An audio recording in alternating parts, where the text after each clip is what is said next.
প্রিয় ছাত্রছাত্রী, সবাইকে আমাদের ইউটিউব চ্যানেলে স্বাগত। আমরা আমাদের চ্যানেলে আগে আয় আরও বেঁধে বেঁধে থাকি কবিতাটি নিয়ে আলোচনা করেছি। আজকে আমরা সম্পূর্ণ এক নতুন আঙ্গিকে, নতুন ধরনে আয় আরও বেঁধে বেঁধে থাকি শঙ্খ ঘোষের একটি উল্লেখযোগ্য কবিতা, তাকে আমরা আলোচনা করব। এই কবিতাটিকে আজকে আলোচনা করবেন বিশিষ্ট শিক্ষক, আলোচক মাননীয় হরিপদ কারক। তিনি তার চিন্তা ভাবনায় আয় আরও বেঁধে বেঁধে থাকি কবিতাটি আলোচনা করবেন। আমাদের এই ইউটিউব চ্যানেলটি এখনো পর্যন্ত যে সকল ছাত্রছাত্রী সাবস্ক্রাইব করেনি, তারা সাবস্ক্রাইব বাটনে এসে ক্লিক করবে। আমরা এভাবেই নতুন চিন্তা ভাবনায় পরীক্ষা প্রস্তুতিতে, বিশেষ করে মাধ্যমিকের মতো একটি গুরুত্বপূর্ণ ক্লাসের পরীক্ষা প্রস্তুতির যাবতীয় টিচিং মেটেরিয়ালস আমরা এই চ্যানেলের মাধ্যমে ছাত্রছাত্রীদের কাছে পৌঁছে দেব। তো আজকে আসি আমরা আলোচনায়। আজকের এই আলোচনা করছেন বিশিষ্ট শিক্ষক মাননীয় হরিপদ কারক মহাশয়। আয় আরও বেঁধে বেঁধে থাকি। প্রিয় ছাত্রছাত্রীরা, আশা করি তোমরা সবাই ভালো আছো। আজকে আমাদের আলোচনার বিষয় আয় আরও বেঁধে বেঁধে থাকি। আয় আরও বেঁধে বেঁধে থাকি কবিতাটির সামগ্রিক বিষয়বস্তু আমরা আলোচনা করব। তবে কোনো কবিতা আলোচনা করার পূর্বে কবি এবং কবিতা লেখার প্রেক্ষাপট সম্পর্কে আমাদের একটা সম্পূর্ণ ধারণা নিতে হবে। আয় আরও বেঁধে বেঁধে থাকি কবি শঙ্খ ঘোষ লিখেছেন। তিনি এই কবিতাটি স্থান দিয়েছেন জলই পাষাণ হয়ে আছে কাব্যগ্রন্থে। যাই হোক, কবির প্রকৃত নাম চিত্তপ্রিয় ঘোষ। কবি 1932 সালে 6 ফেব্রুয়ারি বাংলাদেশের অন্তর্গত চাঁদপুর গ্রামে জন্মগ্রহণ করেছিলেন। সেখানে বিদ্যালয়ের পাঠ চুকিয়ে কলকাতায় পাড়ি দেন। এহেন পরিস্থিতিতে কবি শিক্ষা জীবনের বেশিরভাগ সময় শহরেই কাটিয়েছেন। তিনি দেখেছেন দ্বিতীয় বিশ্বযুদ্ধ, দেখেছেন স্বাধীনতাকে, দেখেছেন স্বাধীনতার পরবর্তী অবস্থাকে। আমাদের আলোচ্য কবিতা আয় আরও বেঁধে বেঁধে থাকি, এই কবিতাটি সম্ভবত লেখা হয়েছে 2004 সালের কাছাকাছি নাগাদ। যদি ওই সময়কে কেন্দ্র করে আমরা আলোচনা করি তাহলে দেখতে পাব বিশেষ করে ওই সময়টাতে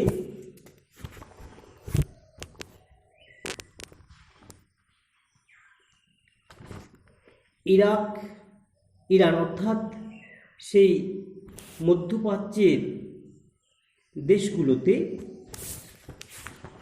দেখা যায় গৃহযুদ্ধ, অর্থাৎ সেই তেলের খনিকে কেন্দ্র করে 1991 সালের পর থেকে মধ্যপ্রাচ্যে ইরাক, আফগানিস্তান, প্যালেস্তাইন প্রভৃতি ভূখণ্ডের মধ্যে একদিকে তালিবান সহ বিভিন্ন জঙ্গি গোষ্ঠী, আর অন্যদিকে সাম্রাজ্য রক্ষাকারী মানুষগুলোর মধ্যে ক্রমশ সম্পর্কের অবনতি ঘটে, আর তার ফলে এই গৃহযুদ্ধের অবতারণা হয়। যাই হোক, এহেন পরিস্থিতিকে কেন্দ্র করে কবি দেখেছেন বিশ্বজুড়ে আত্মকেন্দ্রিক স্বার্থপর দেশগুলো তাদের ধনসম্পদ শ্রীবৃদ্ধি করার উপলক্ষে একে অপরের প্রতি মানবিকতার পতন ঘটিয়ে আক্রমণাত্মক হয়ে উঠেছে। ক্রমশ তাদের মূল্যবোধের অবক্ষয় হয়েছে। সাম্রাজ্য বিস্তার করার প্রয়াস জেগে উঠেছে। তারা নিজেদের মধ্যে গৃহযুদ্ধে লিপ্ত হয়েছে। এ হেন পরিস্থিতিকে কেন্দ্র করে কবি আয় আরও বেঁধে বেঁধে থাকি কবিতাটি লিখেছেন। তবে এই কবিতা আলোচনা করার সময় আমরা দুটো বিষয়কে পাশাপাশি রেখেই আলোচনা করব। একটা বিশেষ অর্থ, অর্থাৎ এই কবিতার আভ্যন্তরীণ অর্থ, আর একটা বাহ্যিক অর্থ আমরা যদি খোঁজার চেষ্টা করি তাহলে অবশ্যই পাব। দেখো, আমাদের ডান পাশে ধস, আমাদের বাঁয়ে গিরিখাত, আমাদের মাথায় বোমারু, পায়ে পায়ে হিমানির বাঁধ, আমাদের পথ নেই কোনো, আমাদের ঘর গেছে উড়ে। আমাদের শিশুদের সব ছড়ানো রয়েছে কাছে দূরে, আমরাও তবে এইভাবে এই মুহূর্তে মরে যাব নাকি? আমাদের পথ নেই আর, আয় আরো বেঁধে বেঁধে থাকি। কবি প্রথমেই বলেছেন আমাদের ডান পাশে ধস, বাঁয়ে গিরিখাত। আমরা ভূগোলের এই বিষয়টা সম্পর্কে প্রত্যেকে অবগত। আমাদের ডান পাশে ধস বলতে বোঝানো হয়েছে অর্থাৎ কোনো প্রাকৃতিক বিপর্যয়ে বা প্রাকৃতিক কারণে কখনো ভূত্বক চ্যুতির মধ্যে দিয়ে কিছুটা অবনত হলে বা ধসে পড়লে তাকে আমরা ধস বলি। আমাদের বাঁয়ে গিরিখাত, সেই গিরিখাত বলতে বোঝানো হয় যে বিশেষ করে ভূ আলোড়নের ফলে চ্যুতির সৃষ্টি হয়, আর চ্যুতির ফলে কিছুটা অংশ অবনত হলে তাকেই গিরিখাত বলা হয়। মাথায় বোমারু, অর্থাৎ মাথার উপর দিয়ে বোমা বহনকারী যদি কোনো বিমান উড়ে যায় তাকে বলা হয় মাথায় বোমারু। পায়ে পায়ে হিমানির বাঁধ, হিমানির বাঁধ বলতে যেখানে মূলত বরফ সঞ্চিত রয়েছে হিমপ্রবণ এরিয়াতে, অর্থাৎ তার উপর দিয়ে চলা। এই চার লাইনের মধ্যে আমরা একদিকে খুঁজে পেয়েছি আমাদের চারিপাশে বিপদের আনাগোনা, অর্থাৎ ধস, গিরিখাত, বোমারু, হিমানির বাঁধ। আসলে মানুষ আত্মকেন্দ্রিক স্বার্থপর মানসিকতায় মগ্ন, মানুষ ভোগ সর্বস্বে মগ্ন, মানুষ তার মূল্যবোধের অবক্ষয়ের ফলে মানবিকতাকে হারিয়ে ফেলেছে। বিশ্বজুড়ে এক সংকটময় পরিস্থিতি আবর্তিত হয়েছে। মানুষের মূল্যবোধ হারানোকেই মানুষ যেভাবে ধীরে ধীরে সংকটের মধ্যে এগিয়ে চলেছে, কবি সেই সংকটময় পরিস্থিতিকে বোঝানোর জন্য এইরূপ লাইনগুলো ব্যাখ্যা দিয়েছেন। অর্থাৎ আমাদের চারিপাশে বিপদ আমরাই ডেকে আনছি এই মানবিকতার অবক্ষয়ের জন্যে। অর্থাৎ ধস, গিরিখাত, বোমারু এবং হিমানির বাঁধ, এহেন পরিস্থিতি আমরাই তৈরি করেছি, যা আমাদের ভবিষ্যৎ প্রজন্মকে বিপদের সম্মুখে এগিয়ে যেতে হবে।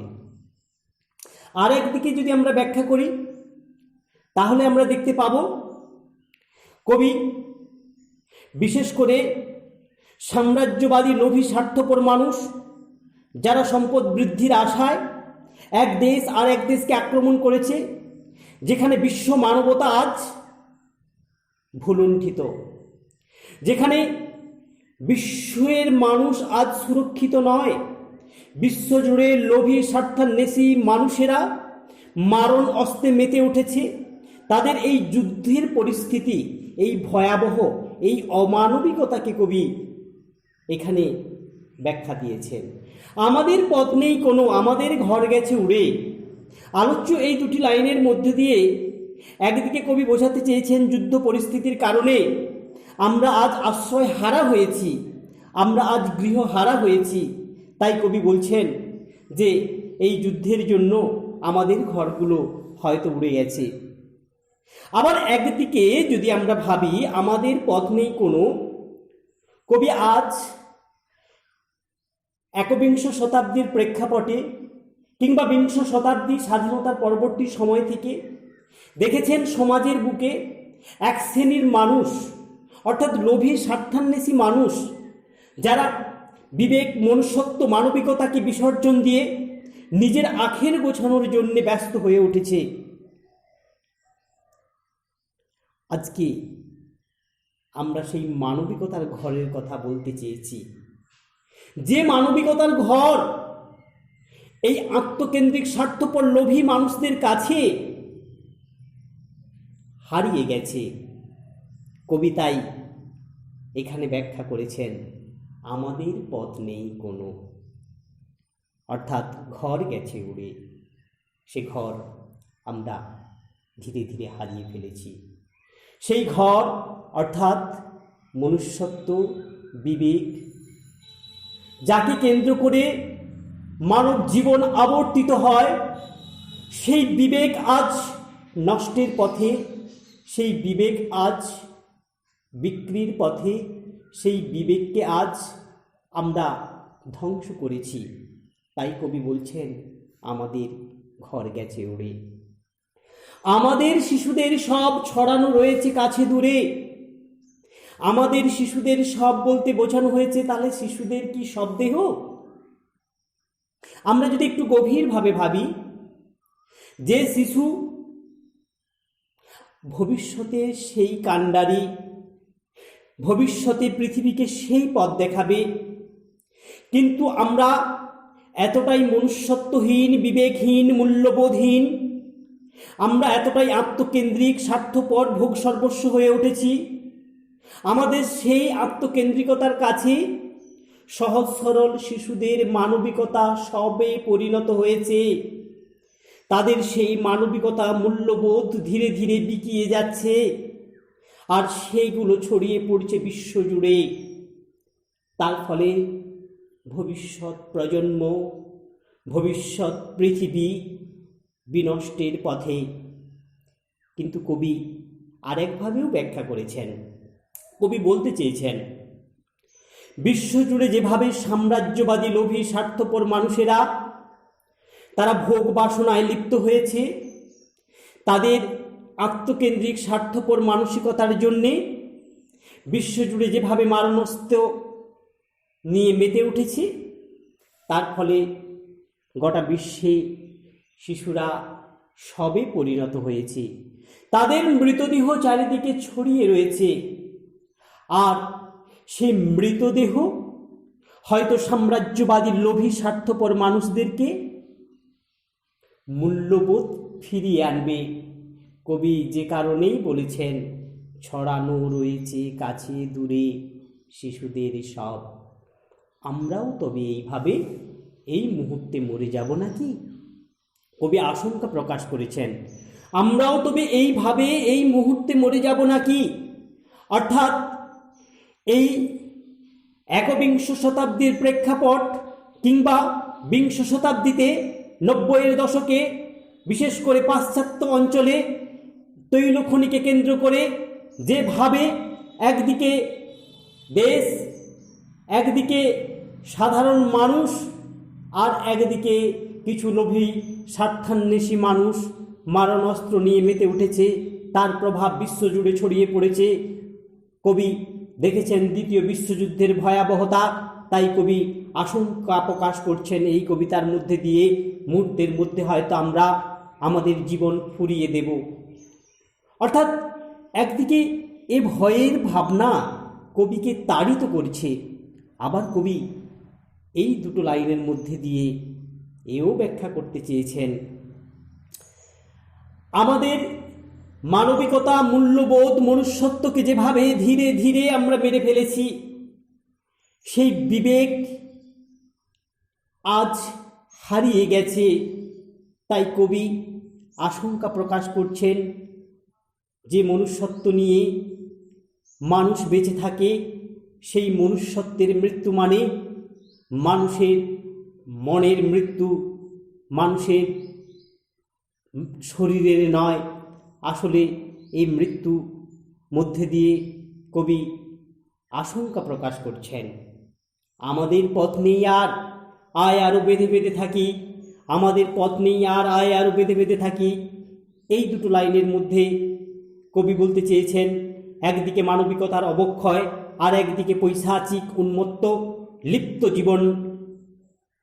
মেতে উঠেছে কিছু সাম্রাজ্যবাদী লোভী আত্মকেন্দ্রিক মানসিকতা, ভোগ সর্বস্ব মানুষ।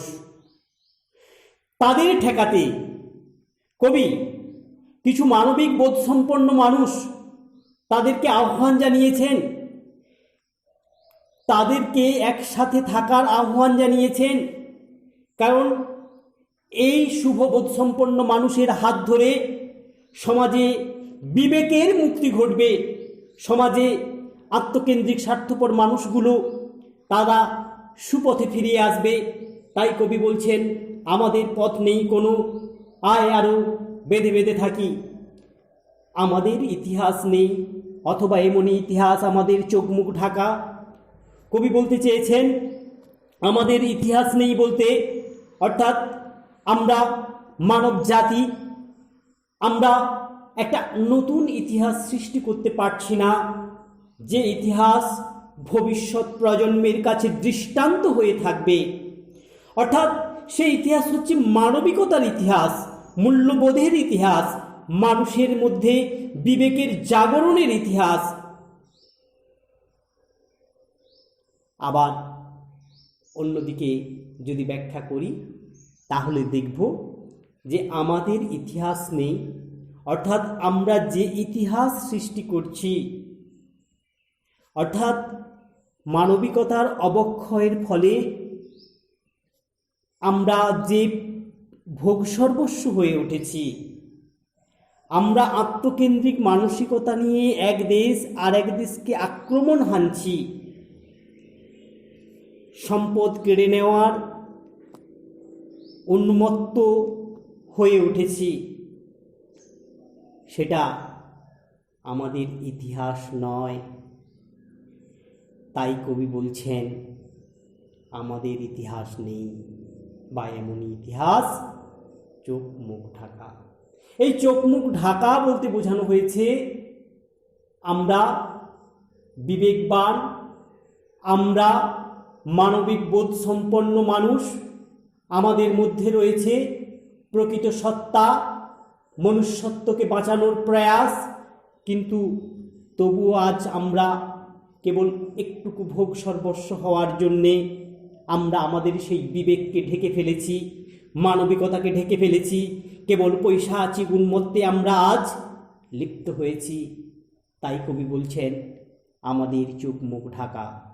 আমরা ভিখিরি 12 মাস, আমরা ভিখিরি 12 মাস বলতে বোঝানো হয়েছে অর্থাৎ আমরা কি ভিখিরি?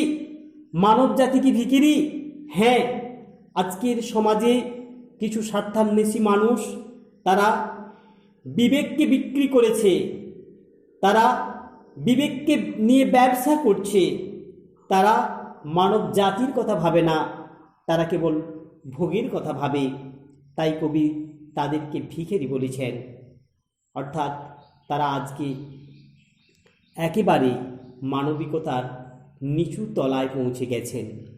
আবার অন্যদিকে যদি আমরা ব্যাখ্যা করি তাহলে দেখব যে ভিখিরি 12 মাস বলতে বোঝানো হয়েছে কিছু স্বার্থান্বেষী, লোভী, স্বার্থপর মানুষ যেভাবে বিশ্বজুড়ে যুদ্ধ পরিস্থিতির মধ্যে উন্মত্ত হয়ে উঠেছে, তার ফলে সমাজের আর্থিক সংকট, সমাজের সিংহভাগ মানুষ অর্থাৎ যারা খেটে খাওয়া মানুষ তারা দারিদ্র্য সীমার নিচে পৌঁছে যাচ্ছে। পৃথিবী হয়তো বেঁচে আছে, পৃথিবী হয়তো গেছে মরে, পৃথিবী হয়তো বেঁচে আছে, পৃথিবী হয়তো গেছে মরে। কবি আশঙ্কা প্রকাশ করছেন। কবি একদিকে দেখেছেন ভোগ, আর একদিকে দেখেছেন কিছু মানুষ সেই ভোগ সর্বস্ব মানুষগুলোকে সুপথে ফিরিয়ে আনার জন্য সংগ্রামে অবতীর্ণ হয়েছে। তাই কবির মধ্যে এই কৌতূহল জেগেছে, পৃথিবী হয়তো বেঁচে আছে, পৃথিবী হয়তো গেছে মরে, আমাদের কথা কেই বা জানে, আমরা ফিরেছি দৌড়ে দৌড়ে। আমাদের কথা বলতে কবি শুভবোধ সম্পন্ন মানুষ, যারা সমাজের শুভ চিন্তা ভাবনা করেন, যারা সমাজকে নিয়ে ভাবেন, আত্মকেন্দ্রিকতাকে ছেড়ে দিয়ে সমাজের সাধারণ শ্রমজীবী মানুষদের, সমাজের সিংহভাগ মানুষদের আমন্ত্রণ জানান সমাজ গড়ার প্রয়াসে। তাই কবি তাদের কথা বলেছেন। আমরা ফিরেছি দৌড়ে দৌড়ে, অর্থাৎ যারা অশুভ শুভ সমস্ত চিন্তাকারী মানুষ, তাদের কাছে তারা বারবার ছুটে গেছেন এই পৃথিবীকে বাঁচানোর জন্যে, এই পৃথিবীতে মানব জাতিকে বাঁচানোর জন্যে, এই পৃথিবীকে মনুষ্যত্ব মূল্যবোধকে ফিরিয়ে আনার জন্যে। কিছুই কোথাও যদিও নেই, তবুও তো কজন আছি বাকি। কবি একবিংশ শতাব্দীতে দেখেছেন একদিকে যেমন মানবিকতার অবক্ষয়, আর একদিকে দেখেছেন সাম্রাজ্যবাদী লোভী ভোগ সর্বস্ব মানুষগুলো মেতে উঠেছে তাদের ভোগ ধনসম্পদ আত্মস্থ করার প্রয়াসে। তাই কবি বিশ্বজুড়ে যে সমস্ত অশুভ শক্তির বাড়ন্ত, তার মধ্যে কবি খুঁজে পেয়েছেন কিছু বিবেকবান মানুষকে। তাই কবি বলছেন, তবুও তো কজন আছি বাকি। আয় আরও হাতে হাত রেখে, আয় আরও বেঁধে বেঁধে থাকি। আয় আরও হাতে হাত রেখে বলতে বোঝানো হয়েছে শুভ অশুভ চিন্তাকারী মানুষ, সমস্ত শ্রেণীর মানুষকে আমন্ত্রণ জানানো হয়েছে একে অপরের সঙ্গে জোটবদ্ধ হয়ে আমরা এই অবক্ষয়ের পথকে রুদ্ধ করব, আমরা এই মানবিক শূন্যতাকে ফিরিয়ে আনব, আমরা এই ভোগ সর্বস্ব মানুষগুলোকে সুপথের পথে এগিয়ে আনব। এই দৃঢ় সংকল্প নিয়ে কবি আপামর সমস্ত মানুষকে আমন্ত্রণ জানিয়েছেন, আয় আরও বেঁধে বেঁধে থাকি, অর্থাৎ সকলে সমবেতভাবে থাকি। অর্থাৎ এখানেই কবি যেন এক মার্ক্সীয় দর্শনকে ব্যাখ্যা করার চেষ্টা করেছেন। অর্থাৎ আমরা মানব জাতি, আমাদের মূল মন্ত্র হবে মানবিকতা। আমাদের এই মানবিকতাকে রক্ষা করার প্রয়াসে আমরা সর্বত্র বেঁধে বেঁধে থাকার চেষ্টা করব। শুধু তাই নয়, কবি এই মার্ক্সীয় দর্শনকে সুচারুভাবে এই কবিতার মধ্যে দিয়ে সমগ্র মানব জাতির কাছে পৌঁছে দিতে বদ্ধপরিকর। আজ আমরা এই কবিতাটা দুটো প্রেক্ষাপটকে পাশাপাশি রেখেই আলোচনা করলাম। অবশ্যই তোমরা বোঝার চেষ্টা করবে। আজকে আপাতত এইটুকু। কবি শঙ্খ ঘোষের কবিতা আয় আরো বেঁধে বেঁধে থাকে। আমাদের ডান পাশে ধস, আমাদের পায়ে গিরিখাত, আমাদের মাথায় বোমারু, পায়ে পায়ে হিমানির বান। আমাদের পথ নেই কোনো, আমাদের ঘর গেছে উড়ে, আমাদের শিশুদের সব ছড়ানো রয়েছে কাছে দূরে। আমরাও তবে এইভাবে এ মুহূর্তে মরে যাব নাকি? আমাদের পথ নেই আর, আয় আরো বেঁধে বেঁধে থাকি। আমাদের ইতিহাস নেই, অথবা এমনই ইতিহাস আমাদের চোখ মুখ ঢাকা, আমরা ভিখারি 12 মাস। পৃথিবী হয়তো বেঁচে আছে, পৃথিবী হয়তো গেছে মরে, আমাদের কথা কে বা জানে, আমরা ফিরেছি দৌড়ে দৌড়ে। কিছুই কোথাও যদি নেই, তবুও তো কজন আছি বাকি। আয় আরো হাতে হাত রেখে, আয় আরো বেঁধে বেঁধে থাকি।